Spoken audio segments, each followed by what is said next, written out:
I'm just trying to make up my mind which piece I wanted to do. But while I think about it, I'll go ahead and give y'all my intro.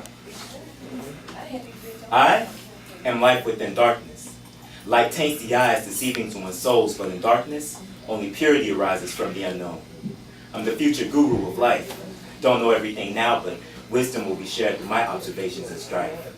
I'm an entity of the galaxies, here to prevent eternal tragedies, poetically inclined to spit a rhyme that hit your mind, equipping you with the tools to find your soul to forever bind. I am always non-eternal.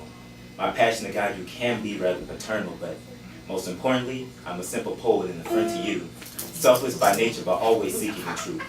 Here today but in your minds forever, I am Siddhartha, determined to make this world better. Yeah. Word. Yeah, Siddhartha, that's the alias I go by. I get the name from the birth name of Buddha, but I'm also trying to find my way. So, All right. okay, I think I know what I'm gonna do. I don't need this one. I'm gonna do a piece for y'all. It's called Non-Violence. Now, it's a little radical, but y'all bear with me. Stolen, traded, and took overseas. Opened their eyes, and what did they see? The white man, laughing, joy as he can be, for he now has new Africans to put into slavery.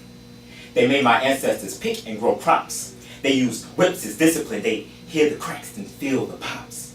They were bounded by chains and knew not each other's names, for you see, my ancestors were torn from their loved ones, sometimes killed on the spot if they would try to run, or severely beaten. Sometimes starved, they were barely eaten, demeaning them and inheriting the title of nigger. If rebellion struck on blacks, they would pull the trigger, tarred and feathered, whips and beatings, tied to running horses till ripped and bleeding.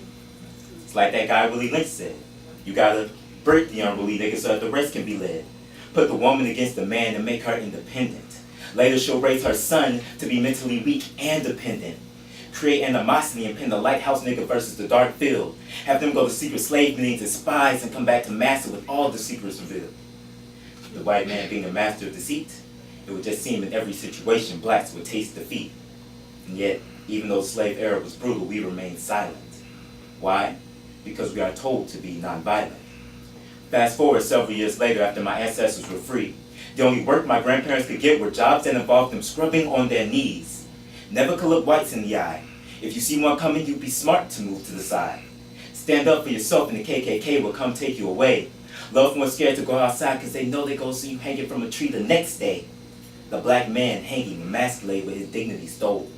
The black woman raped and hung with no breast to behold.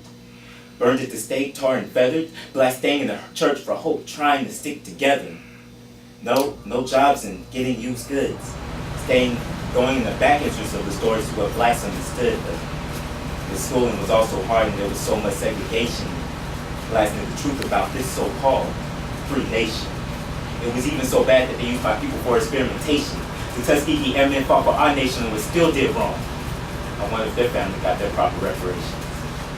And yet, even when the government implemented welfare to weaken and break the black family apart even more, we remained silent. Why? Because we were told to be nonviolent. But I don't see why I should be nonviolent when my people were stacked on boats like cargo. Feces, vomit, period, and the smell of death surrounding them, not knowing if they'll make it to see tomorrow. Sometimes jumping off boats trying to make it back to the motherland, or jumping off to commit suicide, but they'd rather die than see this new world sand.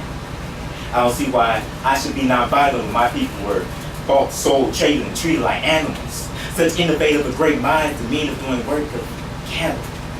I don't see why I should be nonviolent when acts like the 16th Street Baptist Church bombing, burning cross affairs, Rodney King incident, and Genesis still continue. People think that just because we have a black president, racist acts have been good. See, we have been at war with America since my ancestors have. Since our ancestors have arrived. The nonviolence piece is cute, but it's all a lie. I mean, sure, nonviolence has gotten us to some extent today, but think about the young black youth and ask yourself if the nonviolence piece should stay this way. People still sitting around trying to be passive in hopes that things will get better. But unless we pick up arms and demand our respect, just look at our words like erased letters. The Black Panthers and Malcolm X had the right deal. by any means necessary, with words overskill. It's been hundreds of years and we are not equal, but yet we remain a passive type of people. Isn't it time we stood up for ourselves and fought back? I mean, after all our ancestors suffered and went through, don't you think they deserve to see that? Or shall we continue to sit around and remain silent just because we are told that we should be nonviolent? Thank you.